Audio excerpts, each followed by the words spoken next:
Okay everyone, welcome back to another video on the channel. We're back with the FIA Manufacturers Round 2, it's Season 2, and we're at Bathurst in the Group 3 cars. As you can tell from the title, there is going to be some changes to how I play this game, and there is some very big reasons for that, which I'm going to show you through this video.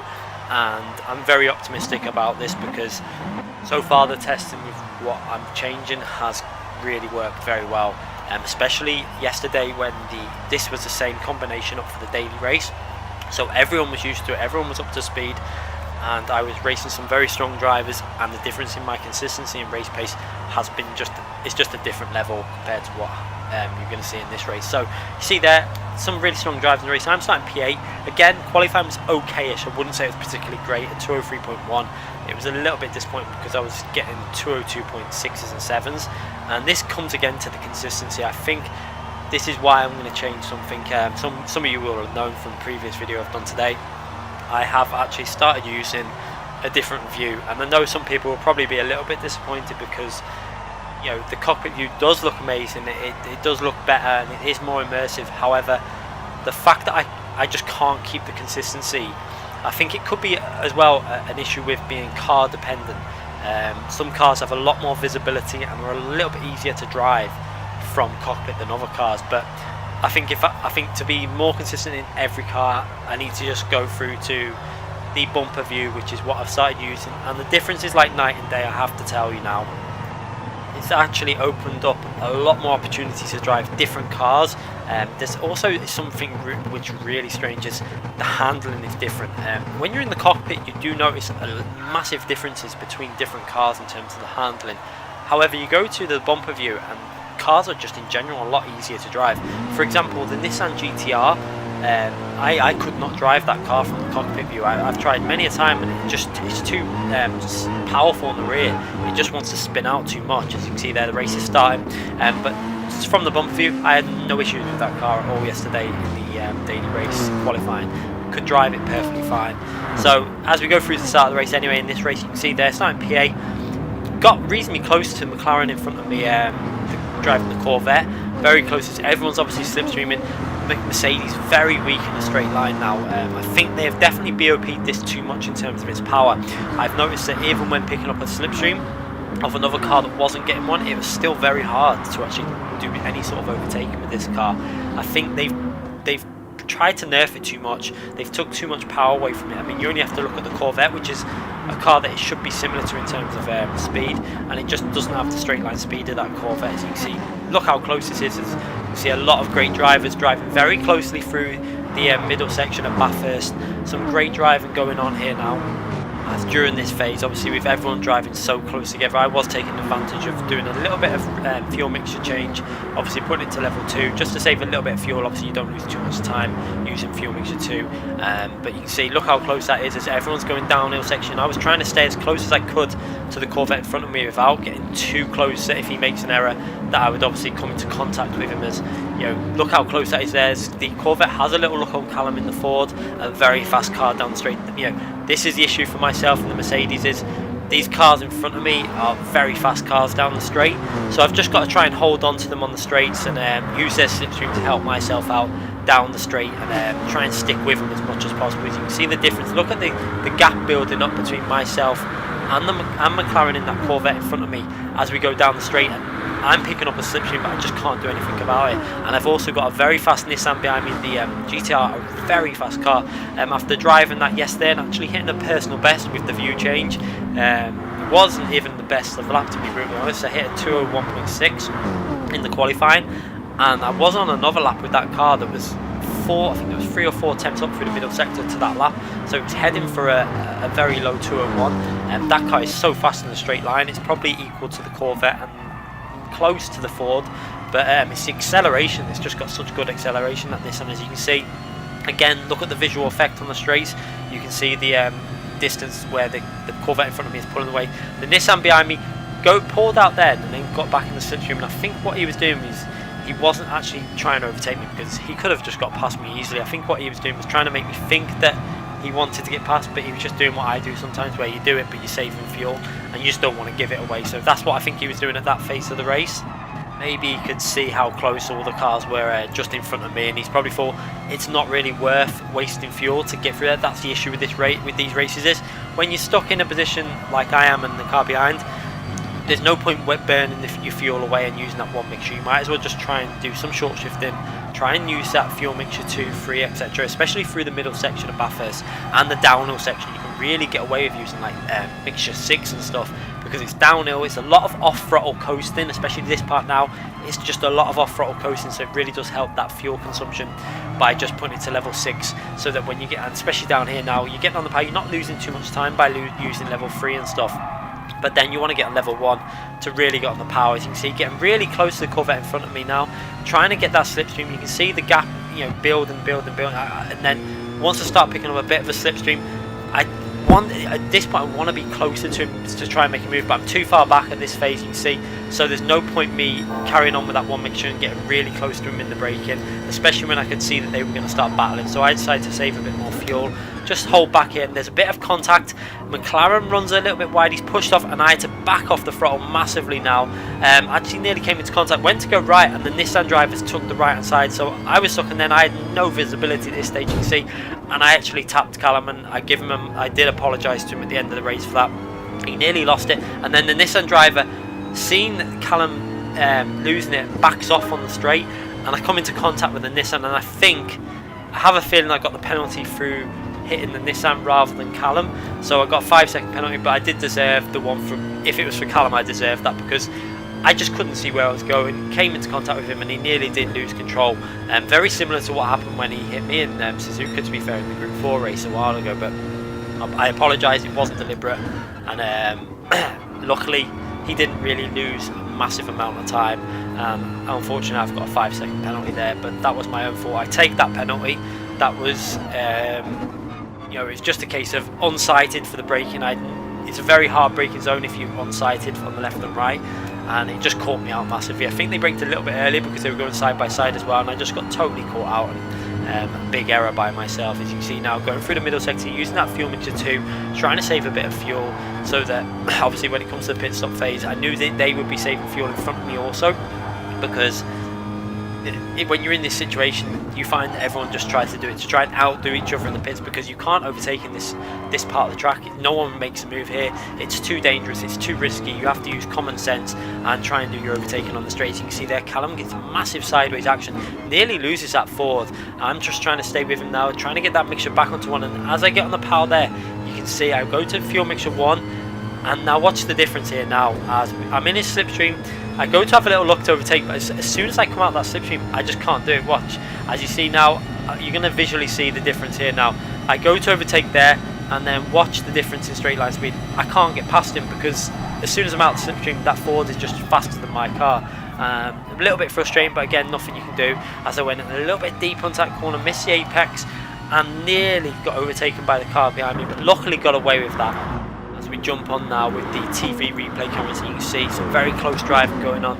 I'm down into P9, but at this moment, you know, it's not going the best, but it wasn't going the worst at the moment. It's an okay race. I'm having fun. It's a good battle. There's some very fast drivers in this race, and that Ford is such a hard car. If you've got that Ford in front of you, pretty much in the Group 4 or the Group 3 races, it's such a difficult car to get past, because it's so fast in the straight line. I think it's actually one of the strongest cars in this track. I did notice a lot of people were using it for the time trial qualifying at Bathurst in yesterday's daily race. So obviously one of the better cars here, and it's just got so much power down the straights. As you can see there behind me now, I've got another driver. It looks like a Mazda behind me. I think it might be the Mazda. Getting very close to my slipstream now, where we're all pretty much holding each other up, battling away. And look at the queue of cars behind. Look how close this racing is. This is what top tier racing is all about, and it is great fun to be involved with. I just wish I was a little bit further up. I definitely had the pace to be a bit further up, but I don't know if it's this car or certain cars I'm struggling with the cockpit view for consistency, and this seems to be one of them cars, as you can see there. One other area is, this is one of the massive reasons why I've changed views. Next time we come to the corner I'm talking about, I'm going to point it out, but there's a corner where you kind of ride up the curb before you turn in to the really fast left-hander in the middle section. We've just gone through it before. Now on my view, if I do that and try and go up the curb on the cockpit view that I used to use, the car bounces. the front end will literally lift off the floor and you won't get any turning. Whereas if you go on the bumper view, nothing happens. You just drive smooth over it and you don't get any sort of interference with the handling, which is so strange. And I've noticed it on curbs as well. You can be so much more aggressive on the curbs running from the bumper view than you can in the cockpit. And this isn't just a field of view you know, trickery, because obviously the movement and stuff. This is just something that's definitely there because you can just get the power so much earlier with the bumper view. It's just more consistent and easier to drive in general. I don't really know in terms of overall lap time if there's a massive difference. It's probably not much at all, if anything. It's just that it's so much easier to drive consistent on that bumper view. I'll show you. I'll point out the view in a minute when the curb I'm talking about. You'll notice that in the cockpit view, I avoid it at all costs. I turn in before I get to the actually going over the curb. But on the bumper view, when I show you after this race, when I do a different race with that view, how I attack that a lot more from that bumper view. It's really weird, and it's made me decide. It's pretty much made my mind up after I did a few tests with it, to be brutally honest. I've always I've had a couple of goes in the past just trying it out quickly, but never really a proper test. And I've decided to just go 100% into the bumper view now. As you can see there, Callum having a little error there. The corner that was really catching me out in this race, also going in far too deep, and then you just understeer wide, and then you can't get the power. You lose a lot of time with that. And then going up this hill there, you can see I've made a terrible error. I've understeered wide, hit the wall, and I actually came into contact with P9 there, a VP driver, and unfortunately gave myself a penalty. I actually think I gave him quite a big penalty. Well, I think I did. It said I did. Whether it actually did or not, because these penalties aren't always accurate in what they tell you on the bottom of the screen. It sometimes tells you 3 seconds, sometimes they don't get any penalty at all. But unfortunate, it wasn't deliberate. Obviously, I've hit the wall, lost out a massive amount of time. And that's took me out of the slipstream of Callum, which is really going to hurt me.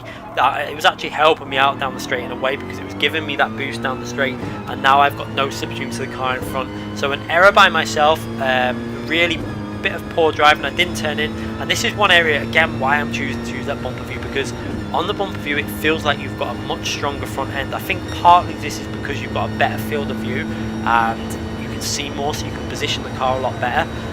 But it just definitely feels like the car turns in a lot quicker and easier on the bumper view, which I'm just going to show you at the end of this race what I'm talking about.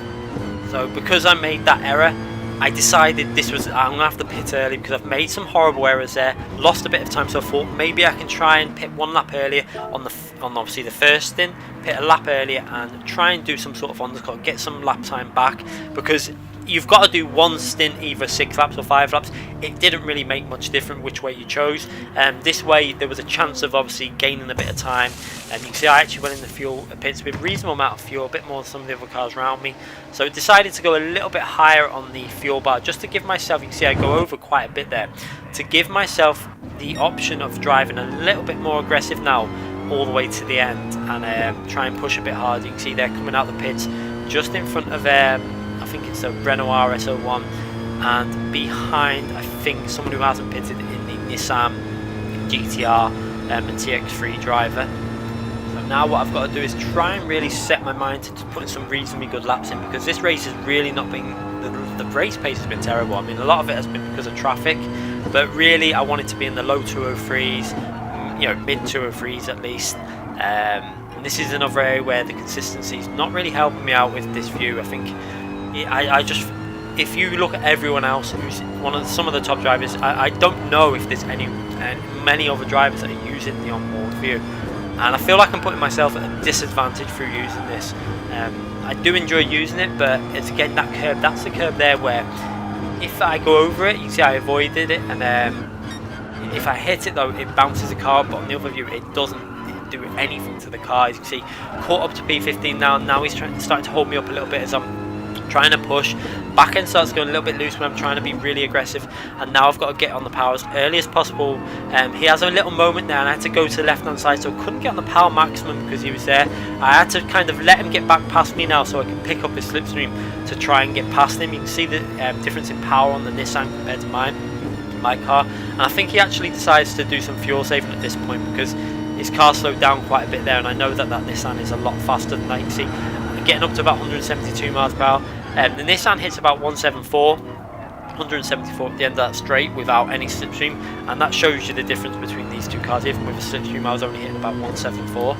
So he's going to probably go in the pits there now. He dives off into the pits, and now I've got the BMW behind me. Another really fast car down the straights compared to mine. This is why the BOP seems to have changed massively, because I'm pretty sure that the Mercedes used to be reasonably equal to the M6 in terms of straight line speed. There wasn't a massive difference between these cars, but now that BMW is a lot faster down the straights, it's got more power for sure when you look at the two. As you can see, he's getting a massive boost. He got a bit of a slipstream, and now he's going to try and pass on the left hand side. We're going to jump on board with the TV replay camera and have a little look now. So we're going side by side into this corner. I managed to hold the inside line, give him plenty of space. You see, I stayed really tight and actually got a bit of oversteer where to try to give him like the extra space, but just about managed to hold on to that position, and he didn't manage to get past. As you can see, hold it all the way through the corner. Now just trying to keep it reasonably consistent all the way up this hill. As you can see, managing to get fairly close to the driver in front of me. I think they've come out the pits there, and you can see they're going to probably start pulling away now, as I just couldn't really build any consistency up in this race again.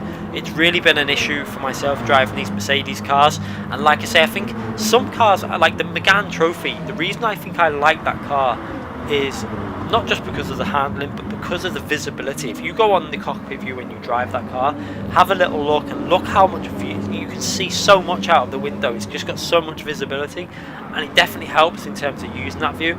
But I just think using the bumper view is just going to be a plus for every car. You've got more visibility, you've got more view, you've got a rear view mirror, which is massively important. I don't know how much of I don't think it's going to be a massive advantage using the bumper view at the next race, although that rear view mirror is going to be essential, because when driving this Mercedes, I've said it before, if you look back behind the window, you've got no visibility, because if you have a little look, you've got the roll bars in the way.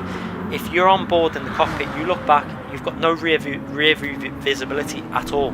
So I'm really struggling with this car, and I think it's safer for myself, it's safer for others. I think it's going to be more consistent for myself just to start using that bumper view, and it's going to really help out in other cars like the Group 1 cars also, where I've been restricted. I've had to find, like, I think the Porsche 919 and one of the Audis is pretty much the only cars I can use, because some of the other views are just too small. You can't see anything out of them, especially when you're travelling at 200 miles per hour and you've got no visibility. It's not the best. So I've decided to use that bumper view, and at least then I've always got an equal to everyone else. I can choose any car I want, and it's making it a bit more variety as well, because I would never have driven the Nissan GTR GT3 car, because when I've driven that past, like I said earlier in the video, I've really struggled with the handling. But going on the bumper view, I just feel like there's more grip. It's just easier to drive in general. So I can start using a lot of different cars now, and trying to see what, test a lot of these cars out a little bit more and get used to them a bit more, because I feel it's just so much easier to hit apexes. It's easier to get on the power. I feel like you can, the flow of the corners comes a lot easier on that bumper view. As you can see there, trying to push really hard now as I've got that BMW behind me in this race. Obviously using the cockpit view for this race, just trying to keep it as consistent as can. You can see how a lot of the corners I'm not really getting as close as I should be to the walls and the apexes, probably because I can't see them so well, and it does make a difference. As you can see there, trying to get a good exit onto that back straight to try and make sure that he can't get a run on me down the straight now. Obviously that BMW is so fast down the straight, it looks like I've managed to give myself a reasonable exit there and stop him getting into that slipstream too much to make a pass going into this corner. As you can see there, he's building that slipstream up, and just watch the difference in terms of speed between the cars. This is where I couldn't get anywhere near the M4 before, but he's actually getting close to me. I had to go defensive. He's tried to go around the outside. I've managed to hold the inside and try and give him space on the outside. See, I gave him plenty of space, but he actually runs wide by braking on a little bit late anyway. So luckily for myself, managed to hold him off again for another straight. Just got to really try and get to the end of this race now without him getting past me. I think at this point now I'm in P11. Not a particularly great position to be in. I really did expect a better position in this race. The car was definitely a good enough car for a good position in this race, and the speed that was possible was a reasonable car, which we'll show you on the next race I'm going to show you in a minute, when I go onto my American account and start to do a race on that. You're going to see the difference between the car had potential, but I think I'm really restricting myself. As you can see, that RS01, having a little look on the outside of the BMW. That RS01 was actually faster, I think, in a straight line without any slipstream than the Mercedes. That's how much they've took off this Mercedes. You can see I go really deep into that corner, and that's really compromised the exit, and this has given the BMW a little bit of a chance to get back in my slipstream now, and he's not quite in it at this point, and I really wanted to make sure that he couldn't get in the slipstream, because if he gets in that slipstream after what I saw on the previous lap when he just caught up massively, he was going to have an opportunity of getting past me, and I really wanted to try. You can see there, watching this guy then, you would have seen how he was able to go up on that curb and attack that corner. That is what I'm talking about. I can't do that in cockpit view on any car. I've tried it in the Corvette in the past, I've mentioned it in the past when I've seen other people doing it, and I've never been able to do it in the cockpit view, but on the bumper view it's just so easy. It doesn't even, the car doesn't flinch. As you can see, I've gone really deep into that corner, and this is going to cost me quite a bit now. You can see he's getting closer and closer, and he's back into the slipstream. I think there's 2 laps to go now, possibly 1 lap to go actually, sorry. I think this is lap 10 that we're on now, approaching the end of the race, and he's getting that slipstream, just about picking the slipstream up, because they went into that corner a little bit too deep. If I would have hooked that up, I don't think he would have picked up the slipstream so strong, and now I've just got to try and keep it clean, try and keep it smooth, whilst trying to push as well, and he makes a little bit of an error there and just about gets away with it. So close to losing the car there in the BMW, but fortunately for him, he manages to keep it on the track as I try and just get a really solid exit. I actually picked up a really good exit. You can see visibly I got a really strong exit coming out of that corner, pulled back a bit more of a gap to the BMW. Now going up the hill, this is the area where the Mercedes really does struggle in terms of its straight line speed. I tried to break the slipstream a little bit there by moving over to the left, because this is where it's really vulnerable, this Mercedes. It just doesn't have the speed up this straight, and you'll visually see the BMW picking up that slipstream and starting to gain on me. Now he's back in that slipstream, reasonably comfortable, but he runs a little bit wide there and actually gets very close to that curb, and you have to be careful on that curb. If you get the rear tyres on that curb and put the power down, you can really spin it. As then again, going into that corner, look at the error I made going into that corner, again running really wide, not hitting the apex, taking too much speed in and not hitting the apex. So again, not really driving too well in this at this point in the race, just trying to overdrive the car away in a way a bit, and then going through these really fast left hand corners, trying to take as much speed as possible and going a little bit too fast in there. You can see myself go onto the gravel and just about get away with this. I think this is now lap 10, sorry, and not the previous lap. Obviously we've got 1 more lap after this. As you can see there, trying to push as hard as I can. You can see the rear of my car is stepping out as I'm trying to get aggressive, because I know I need to get on the power as early as possible coming out this final corner, and I haven't really hooked that up. You can see I've gone in a little bit too deep again and couldn't really get on the power. Now he's going to be picking up that slipstream all the way down the straight, and he's going to be able to have a little look at making a move. Will he be able to get close enough? Let's have a little look now. Look at the closing distance between him and myself, and there's just nothing I can do to defend that. I had to just let him go down that outside, and then he's even able to get in front of me and pretty much defend the line into the corner now. So he's managed to get past me. I couldn't really do much, just straight line speed. Trying to now see if I can make a move back. I wanted to try and see if I could get back to in front, but he held that left hand side. I couldn't really make any sort of efforts to get past him. He blocked the inside, and he defended it well, unfortunately. And again, now I'm going to have a little look on that left hand side. I really wanted to get past him because I really wanted that P11, even though it wasn't a particularly good result in this race. And you can have a little look at the lap times. These lap times have been pretty poor. 2:04 pretty much every lap, and comparing that to what I was doing yesterday, once I'm now used to the bumper view and I was driving the Corvette. Obviously the Corvette is maybe a fraction faster, but not massively faster over a whole lap, because the Mercedes is very strong through the middle sector. But I was hitting 202.4s in the Corvette in the race conditions, and that really does show you a massive difference between, it's nearly 2 seconds faster a lap, 1.5 seconds faster than the best lap I've done, and you add that up over 11 laps and you've got a lot of time that is going to make a difference. Obviously you can't do every lap at that 2.5, but I think I was doing I think that my pace for overall was on average about a second, at least a second lap quicker than this when I was driving the Corvette, and it really does make a difference. As you can see there, again running extremely wide through that corner, not really being able to hook up these corners. And again, the front's starting to slide a lot. I'm not getting the grip on the front end, And this is another point where I think the bumper view helps is when the tyre wear starts to kick in, because the front end doesn't feel so positive when you're on the cockpit view, but when you're on the bumper view it feels a little bit more reactive to what you're doing, so you feel like you can really hook the corners up. This could be a trickery with the field of view, obviously being able to see more, so that could be a part of it. It feels to me like you've got more grip on the front end when using the bumper view to the cockpit, but this could, like I say, just be a lot of people have said it could just be the field of view, you can see more, so you're able to hook the corners up better and you're hitting the apexes better. But I definitely think the curbs and the bumps is something else, because it is a big difference, which I'll show you as we come to this end of this race now. As I've managed to defend off that RS01 that was behind me going down the straight. He was nearly able to overtake me. I mean, that just shows you how slow this car is, getting overtaken by that. It's one of the weaker cars in the straight line. It's getting rid of the penalty before the finishing line, and just about get rid of it there and get over the finishing line before the RS01 gets rid of his penalty. So P12, not the best result. Did expect more, but unfortunately a few errors and just not really getting into the rhythm again, and a bit of a disappointing result again. These bad results are coming quite thick and fast, but hopefully I'm going to start picking up some good results soon. I feel a lot more confident with it, apart from the next race, which I'm not too sure about because it's a power track and this Mercedes isn't really too good at the straight lines, and it doesn't really carry the speed through the corners.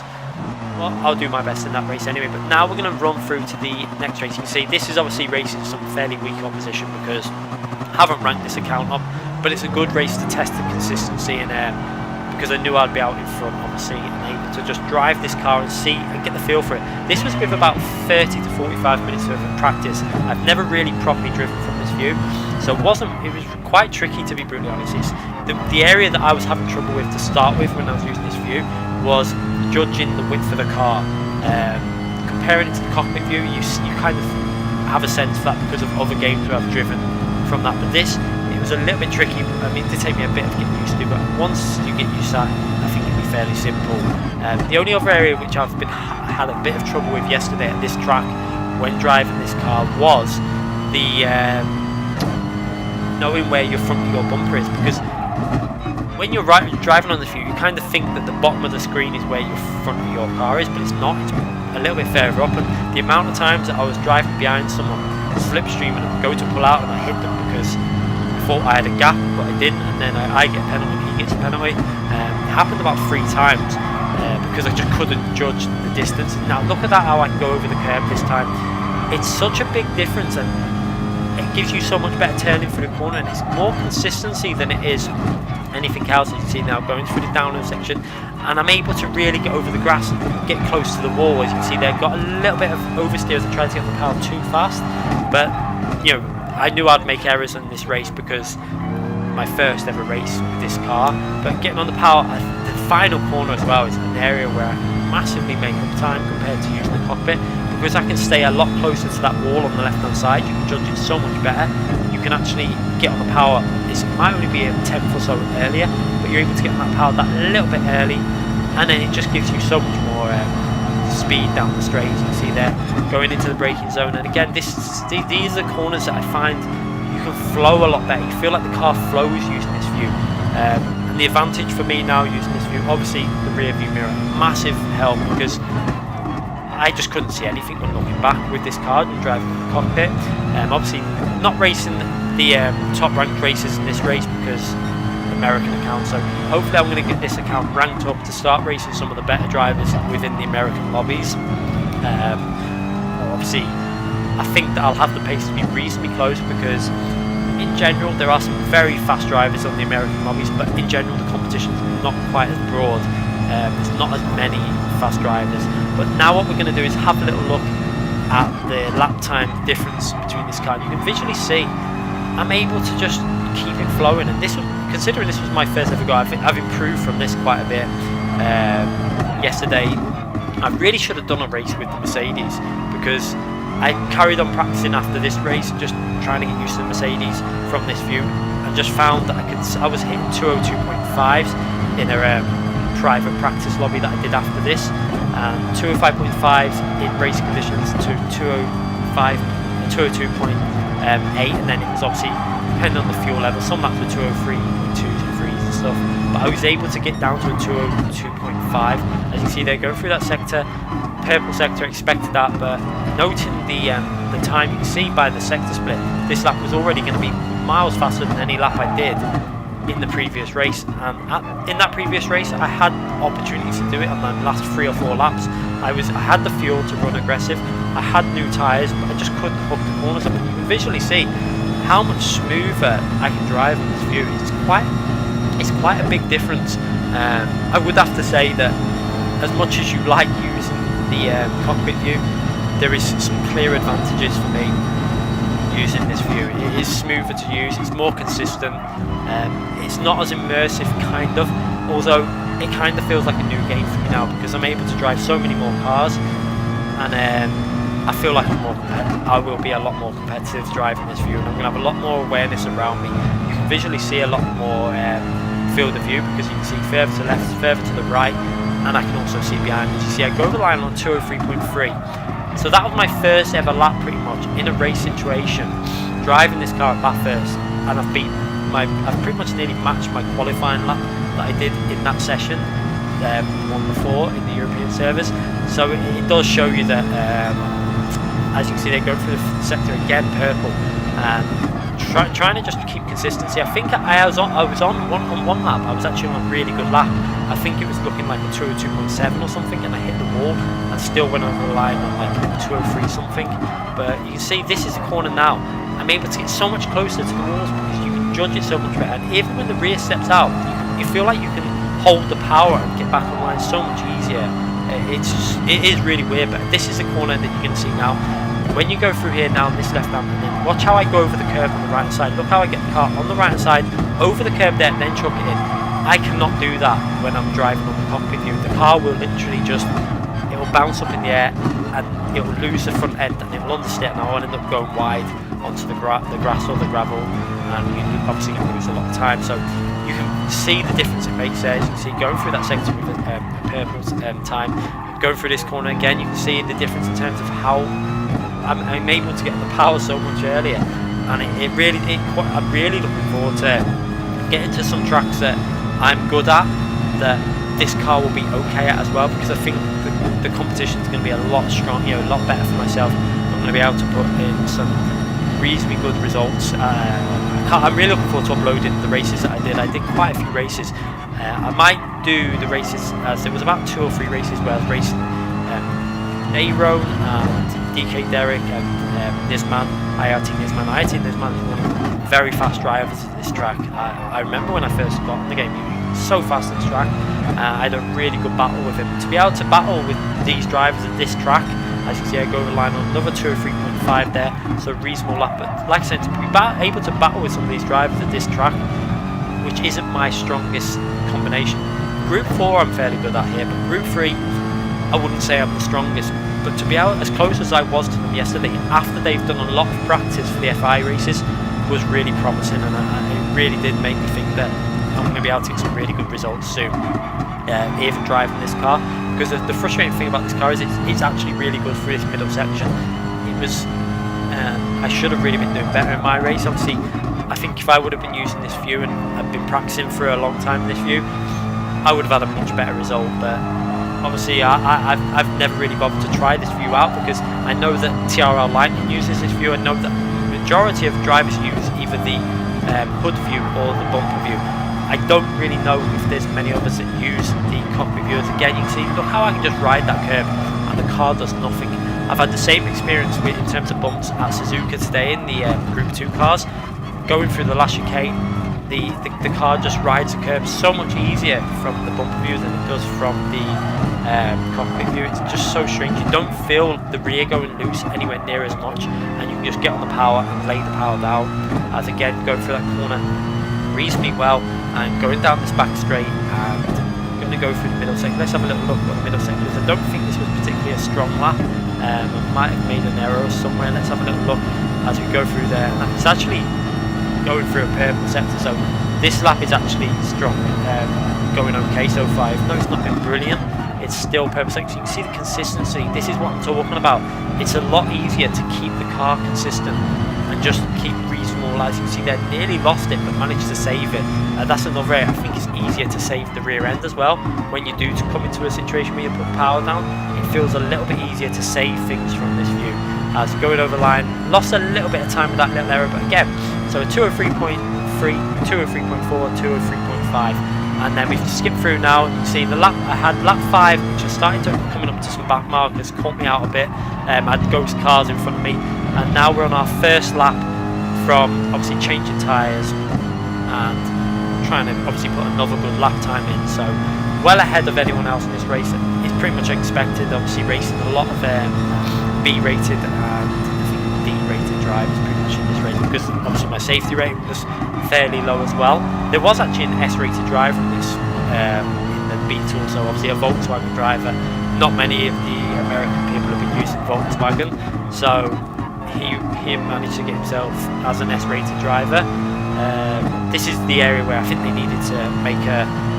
I think that to get the S-rated driver, I feel that you should already be at least an A, because it's kind of confusing that you've got an S-rated driver who probably was a D-rated driver before. As you can see, lapping P10 there, as these massive errors going on. The qualifying was pretty much impossible to get a lap in, because obviously the ghosts don't kick in on the qualifying lap. And I was coming through the corners, and there was like through this section, it was like a minefield. I do feel sorry for people that race in these lower ranks, because it's so hard to get a qualifying lap in these races, because every corner you go through there was either a car spun, or there was a car in the middle of the track, or there was a car just going through the corner at like 10 miles per hour.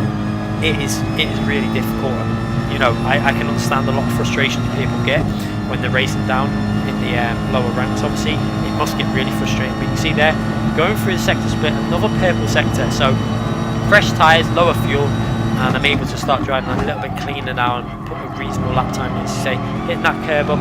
The lap hasn't been perfect. Middle sector was okay-ish, it wasn't brilliant, but again, still managing to go through on a purple sector. And this, again, highlighting the consistency and how I'm able to just hook things up a lot easier from this view and drive a lot faster and more, you know, smoothly as we go over the line on a 203.0, which actually, I think that lap might actually beat my qualifying lap, which is a little bit worrying, because I really should have been, you know, qualifying, you're pushing 100%. Now we're going to run through to end of lap 10. You can see, hit another 203 on lap 9. I think on lap 9, I was actually, lap 9, I'm pretty sure was going to be a really fast lap. I'm pretty sure that, as you can see there again, another 203.2. But lap 9, I think, was the lap that I was like 3 or 4 attempts up going through the middle sector, and then I whacked the wall on the final corner where I turned in too early. That's the only other thing that I was finding. The front end's so strong that you turn in a little bit too earlier, and I think I've done it a few times in this race where I actually turned in a bit too early on the final corner, where it was just catching me out, the amount of grip I had, even though the tyres were wearing out. But there was definitely potential to get 202.5 in this race. You can see, I think, the potential optimal lap 202.6, so it shows you from the sector splits there was potential to be getting it. Now coming through to a lot of back markers. I think I was actually lapping some of these for the second time. Yeah, because there's P6 that I'm about to lap on, P16 I'm lapping for the second time. So this was a little bit off-putting, because when the car's ghost in front of you, you can't really see anything. It's like when you're doing the time trial and your ghost car gets in the way, it really does put you off. But going through this section, ghost cars in front of me, and I kind of had to back off a little bit there because I couldn't see the apex. And then again, going through this sector, trying to get my way through. A little bit of a noise. At that stage, I thought the car had done ghosted, but I think it was just a noise off of him hitting the wall. I did panic a bit there, though, but luckily got through there. And this, again, look through the corner. See how I just clipped that wall a little bit then? And that's what I'm talking about. Because the front end, it feels so strong in this view. I just clipped the front end, the wall, because I obviously turned in a little bit too much. But this is much more enjoyable for me to feel more competitive, to feel like I can drive more consistent now, and to really feel like I can battle with some of the better drivers on the game. It's going to be really good when I come through to combinations that I'm strong at, and if I get, you know, a better car, obviously, you know, in future events, I'll pick a lot more competitive cars now. I feel like I'll be able to compete with some of the best drivers and race them in race conditions, because the consistency is better. I still think I'll be lacking 3 or 4 attempts in terms of qualifying, because that's never been my strongest point in time trial qualifying. My stronger points come more in either, you know, race qualifying or consistency. That's where I've always been a bit better. But I've just been struggling with the view. You can see there, look at the difference in terms of race pace, nearly 20 seconds faster overall than the previous race. And take out the few mistakes that I had in that. I think there was a couple of mistakes where obviously hitting the wall and little errors like lap one, that rear moment. I think there was potential for me to get that overall time to about a 0.3 or something like that, 22.03 seconds, and that would have only been 4 or 5 seconds behind Lightning's pace at that race. Obviously he would have had errors as well, but I think that I've definitely found something with this game using that view. I feel like there's so much more potential, and hopefully I can bring some better content to the channel, and obviously start using some other cars, because now that these cars, I can use so many other varieties of cars. In the LMP1 cars, I can use I think it's a Nissan in the Group 1 cars. The Nissan car, the GTR Group 1 car, is literally impossible from cockpit view, but I'm sure now that using that the view from the bumper, I'll have a lot more ability to use that car and actually be a bit more competitive at certain tracks like Le Mans, because at Le Mans that car was quite OP compared to the Porsche. But I'm really looking forward to this, racing more of these races now that I feel like I'm on equal grounds, because I think the cockpit view was holding me back a bit, and some other people have already commented in the past saying I need to change that view because it is causing me issues, and I think they were right. And I think it's time now that I've made the switch and I just concentrate on that bumper view and give myself a lot more chance in these races. And I hope everyone's going to be understanding of this. I do know there's going to be a lot of people that are probably thinking, I wanted to see you racing the cockpit view, but I'm still going to keep the cockpit view on the footage, because all it means is I've just got to do 30 minutes worth of recording and just record from the cockpit view, and then obviously add that in after when I edit it all. So hopefully everyone will stick with the channel and keep watching myself race. I hope you do. If you haven't subscribed to the channel already, make sure you hit that subscription button and click the notification button so you don't miss any future videos. I do upload every single day as much as possible. I did miss Sunday, but that was because I was very busy Sunday. So hopefully we're going to be back with more iRacing content very soon as well. I do upload that as well, so if you're interested in that, make sure you sub to the channel. Thanks again for watching, and I'll be back very soon.